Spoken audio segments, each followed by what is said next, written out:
2 రోజుల క్రితం నారా భువనేశ్వరి గారు కుప్పంలో పర్యటిస్తూ ఆమె ఒక ప్రసంగం చేశారు.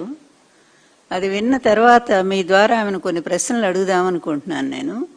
ఫస్ట్ పాయింట్ ఏంటంటే ఆమె ఒక మాట అన్నారు, అక్కడ కౌరవ సభలో ద్రౌపదిని అవమానించినట్టుగా ఇక్కడ జగన్మోహన్ రెడ్డి గారి పరిపాలనలో చట్టసభలో అసెంబ్లీలో నన్ను కూడా నా శీలం మీద నిందలేశారు, నన్ను వ్యక్తిత్వ హననం చేశారు, నన్ను చాలా ఘోరంగా అవమానించారంటూ ఆమె ఒక పచ్చి అబద్ధం మాట్లాడారు. పచ్చి అబద్ధం. ఎందుకంటే బహుశా కుటుంబం అంతా అబద్ధాల్లోనే నడుస్తూ ఉన్నట్టుగా అనిపిస్తూ ఉంది. భర్త, కొడుకు, చివరికి ఈమె కూడా కుటుంబంలో చేరిపోయింది అబద్ధాల ప్రపంచంలోనే. తల్లి, నేను ఒక్కటే చెప్తా ఉన్నాను, నువ్వెవరో కాదు, ఎన్టీఆర్ గారి కుమార్తెవి. మేము గౌరవంగానే అడుగుతున్నాను. నేను ఒక్క సమాధానం చెప్పమ్మా. నిన్ను చట్టసభ అంటే శాసనసభలో ఎవరైనా అవమానం చేశారా? అది ఒక్కసారి మీరు నిరూపించగలరా? ఎందుకంటే ఇప్పుడు మీ ప్రభుత్వమే ఉంది కదా, ఈ ప్రభుత్వం మరి రికార్డులన్నీ ఉంటాయి, అసెంబ్లీ రికార్డులన్నీ కూడా, వాటన్నిటిని కూడా బయటికి తీయించి పరిశీలిస్తే మిమ్మల్ని అవమానం చేశారో లేదో అనేది చాలా స్పష్టంగా అందరికీ తెలుస్తుంది. ఈ విధంగా మీకు మీరే ఒక సానుభూతిని క్రియేట్ చేసుకోవటానికి ప్రయత్నం చేస్తే అది నమ్మటానికి ఎవరు సిద్ధంగా లేరనే సత్యాన్ని కూడా మీరు గ్రహించాలా. ఎందుకు ఊరికే నోరు ఉంది కదా అని చెప్పి అబద్ధాలు ప్రచారం చేయటం ఎందుకమ్మా? నువ్వు ఎన్టీఆర్ కూతురు అనే సంగతి నువ్వు మర్చిపోబాక. అది చంద్రబాబు లోకేష్ వాళ్ళిద్దరు మాత్రం అబద్ధాలకి ఒక పేటెంట్ లాగా అయిపోయారు. ఇప్పుడు ఆ కోవలో నువ్వు కూడా చేరుతా ఉన్నావు అనేది తెలుస్తూ ఉంది. అదొక్కసారి ఆ రికార్డులను పరిశీలిస్తే వాస్తవం ఏంటనేది బయటకు వస్తుంది. నిజానికి నీ వ్యక్తిత్వాన్ని, నీ క్యారెక్టర్ మీద నిందల్ని ఈ ఊరు వాడ మొత్తం ప్రచారం చేసింది నీ కొడుకు, నీ భర్త. నువ్వు ఫస్ట్ ఎవరిని నియంత్రించాలా? నువ్వెవరిని నిందించాలా? వాళ్ళని ఆపాలా?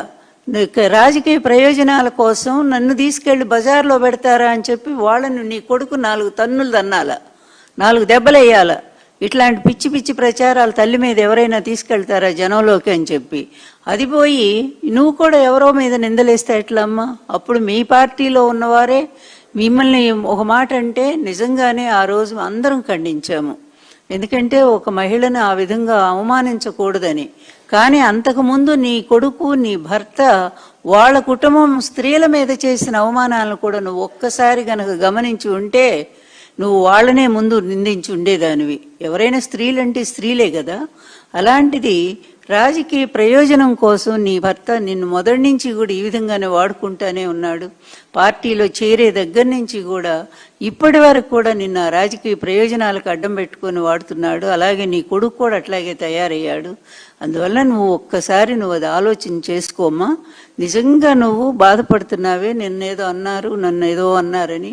వైఎస్ఆర్ కాంగ్రెస్ పార్టీ వాళ్ళు ఒక్కళ్ళు కూడా మాట్లాడలేదు మీ గురించి ఏనాడు కూడా. కానీ మీ భర్త, మీ కొడుకు ఏం చేస్తున్నారమ్మా? ఇంతెందుకు? ఇప్పుడు నీరు కాదన్నా అవునన్నా మీ తల్లిగా నన్ను స్వీకరించకపోయినా తల్లి స్థానంలో ఉన్నదాన్ని నేను. ఎన్టీఆర్ గారు కొన్ని లక్షల మంది జనం ముందు మరీ ప్రకటించి వివాహం చేసుకున్నటువంటి ఒక ధర్మబద్ధమైన భార్యని నేను. ఆమెను ఉన్నాను కదా.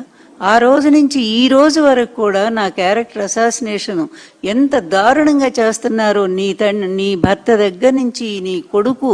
మొన్న కూడా ఎవరినో కూర్చోబెట్టి నా మీద 60 ఏళ్ల వయసులో నన్ను అవమానం చేశాడే.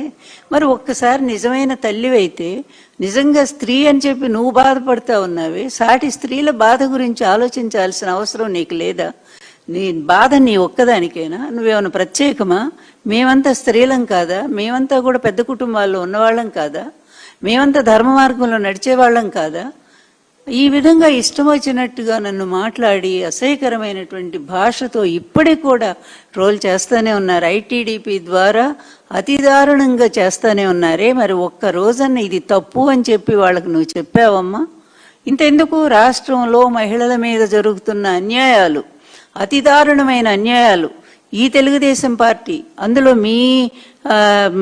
నీ భర్త చంద్రబాబు నాయుడు గారు ముఖ్యమంత్రిగా ఉన్న ఈ సమయంలో, అలాగే నీ కొడుకు ప్రకటించబడినటువంటి ఒక ముఖ్యమంత్రిగా పరిపాలన చేస్తున్నటువంటి ఈ రాష్ట్రంలో ఇప్పటి వరకు కొన్ని వందల మంది మహిళల మీద అత్యాచారాలు, అఘాయిత్యాలు, అదేవిధంగా వాళ్ళ మీద దారుణంగా అవమానించటాలు, ఆఖరు బట్టలు తీసి రోడ్డు మీద మీ తెలుగుదేశం వాళ్ళు కొడతా ఉంటే ఇంతవరకు ఒక్కళ్ళన్నా నీ భర్త కానీ నీ కొడుకు కానీ వాళ్ళు ఇది తప్పు ఇలా చేయకూడదని వాళ్ళ మీద కేసులు పెట్టించారా? ఒక్కడినన్నా అరెస్ట్ చేయించారా?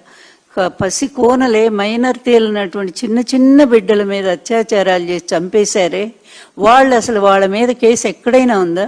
ఏమ్మా భువనేశ్వరి, ఒక్కసారన్నా నీకు ఈ మహిళల బాధ గోడు వినిపించదా? వాళ్ళు చిన్నవాళ్ళు నీ స్థాయి అంత ధనవంతులు కాకపోవచ్చు, మీలాగా ఓ పెద్ద మహానుభావుడైన ఎన్టీఆర్ కూతురు కాకపోవచ్చు, కానీ ఆ తల్లిదండ్రులకు పుట్టినటువంటి ఆ సంతానాన్ని వాళ్ళు అపురూపంగా పెంచుకుంటారు కదా. ఆడబిడ్డల్ని ఎంతో మర్యాదగా ఉండాలని కోరుకుంటారు కదా. ప్రతి ఆడబిడ్డ మర్యాదే కోరుకుంటుంది. అట్లాంటి బిడ్డల్ని ఎంత దారుణంగా ఈ తెలుగుదేశం పార్టీ, మీ నాయకత్వంలో ఉన్నటువంటి ఈ తెలుగుదేశం పార్టీలో వాళ్ళు కీచకుల్లాగా మారి ఆ మహిళల మీద అత్యాచారాలు, అన్యాయాలు, దారుణాలు, దాష్టీకాలు ఇన్ని జరుగుతూ ఉంటే రాష్ట్రంలో ఏమ్మా ఒక్కరోజు కూడా నీకు కనిపించలేదా? నీకు ఎవరో ఎప్పుడో, అది కూడా మీ పార్టీలో ఉన్నప్పుడు ఒకరు అన్నారని అది ఇప్పటి వరకు కూడా ఇన్ని సంవత్సరాలు లాగుతానే ఉన్నారే, అది ఇప్పుడు నువ్వు కూడా అదేగా లాగుతున్నావు. నీ భర్త నీ కొడుకు అదే వాడుకున్నారు. నా తల్లికి అవమానం జరిగిందని ఆయన, నా భార్యకి అవమానం జరిగిందని ఈయన ఏడని కూడా ఏడ్చాడు కదా. దొంగేడుపు అదో పెద్ద డ్రామా క్రియేట్ చేశారు కదా. అసెంబ్లీలో కూడా బయటకు వచ్చి ఇంకొక సినిమా చూపించారు కదా. అప్పటి నుంచి ఇప్పటివరకు ఎలక్షన్లో అది వాడుతూనే ఉన్నారు కదా. ఇంత నీచంగా స్త్రీని, తన భార్యని ఒక బయట పెట్టి రాజకీయ ప్రయోజనం కోసం ఈ విధంగా వ్యాపారం చేస్తున్నటువంటి నీ భర్త ఎంత దుర్మార్గుడో, నీ కొడుకు ఎంత నీచుడో, మరి నీ పెంపకంలో ఎందుకు ఈ విధంగా తగలడ్డారో కూడా మాకు అర్థం కావట్లేదు. అంత నీచంగా బిహేవ్ చేస్తూ ఆడవాళ్ల మీద కనీస గౌరవం లేనటువంటి నీ భర్త, నీ కొడుకుని దండించాల్సింది పోయి నీకేదో జరిగిందని చెప్పి ఇప్పుడు వచ్చి బయట మాట్లాడుతూ ఉంటావా? ఇది న్యాయమేనా? ఈ ప్రశ్న మిమ్మల్ని వేస్తున్నాము. ఈ రాష్ట్రంలో జరుగుతున్న ఆడబిడ్డల మీద జరుగుతున్న అన్యాయాల గురించి ఒక్కసారి మాట్లాడండి. నాకు జరుగుతున్న అన్యాయం గురించి ఒక్కసారన్నా కనీసం ఎందుకు ఆమె జోలి పోతారు అని ఒక్క మాట మీరు ఎప్పుడన్నా మాట్లాడారా సపోర్టుగా? ఏనాడు లేదు కదా. మీకు మీరే ఈ విధంగా సపోర్ట్ ఇచ్చుకుంటే, సమర్థించుకుంటే అమ్మా అది నవ్వులాటగా ఉంది తప్ప ఇక్కడ రాష్ట్రంలో ఎవరు కూడా నవ్వుకుంటున్నారు. మీ మీద సానుభూతి కించిత్తు కూడా లేకపోగా మీరు కూడా అబద్ధాలతో చేరి మాట్లాడుతున్నారని అందరూ కూడా నవ్వుకుంటూనే ఉన్నారు. రాష్ట్రంలో ఇంకా అలాగే వైఎస్ఆర్